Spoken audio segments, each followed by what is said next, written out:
What is your relationship with Anumol? എങ്ങനെ അറിയാം അനുമോൾ? എന്താണ് നിങ്ങൾ തമ്മിലുള്ള ഒരു ബന്ധം? ഇതെന്താന്ന് വെച്ച് കഴിഞ്ഞാൽ ഞാൻ ഫിലിം ഇൻഡസ്ട്രിയിൽ വർക്ക് ചെയ്യുന്ന ഒരാളാണ്. സോ എനിക്ക് അത്യാവശ്യം കണക്ഷൻസ് ഉണ്ട്, എല്ലാവരുമായിട്ട് കണക്ഷൻസ് ഉണ്ട്.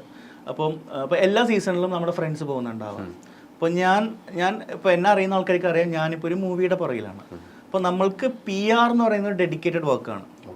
അപ്പോൾ ഡെഡിക്കേറ്റഡ് വർക്ക് എന്ന് പറഞ്ഞു കഴിഞ്ഞാൽ എനിക്ക് പല മീഡിയാസിനെയും വിളിച്ച് എടാ ഇങ്ങനൊരു സംഭവം ഉണ്ട്, നിങ്ങൾ പോയിട്ട് അത് ചെയ്തു തരണം എന്ന് പറയാൻ അത് വലിയൊരു പ്രോസസ്സാണ്. ഓക്കെ, അതിനൊരു ടീം രൂപീകരിക്കണം.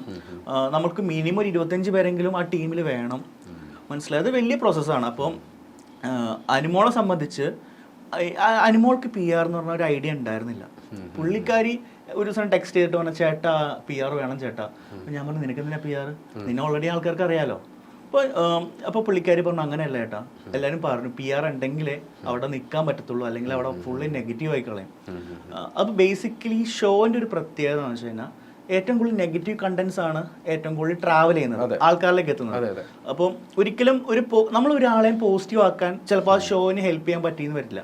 നമ്മൾ ഒരാളെ തന്നെ പോസിറ്റീവ് ആക്കി ഇവൻ കൊള്ളാം സൂപ്പറാണെന്ന് പറഞ്ഞിട്ട് ആ ഷോ ഒരിക്കലും ആ ഷോൻ്റെ ഇത് അങ്ങനെയല്ല. ആ ഷോന്ന് വെച്ചാൽ അവിടെ 25 പേരുണ്ടെങ്കിൽ ആ 25 പേര് ചെയ്യുന്ന പല പല കാര്യങ്ങൾ അവർ പുറത്തു വിടും.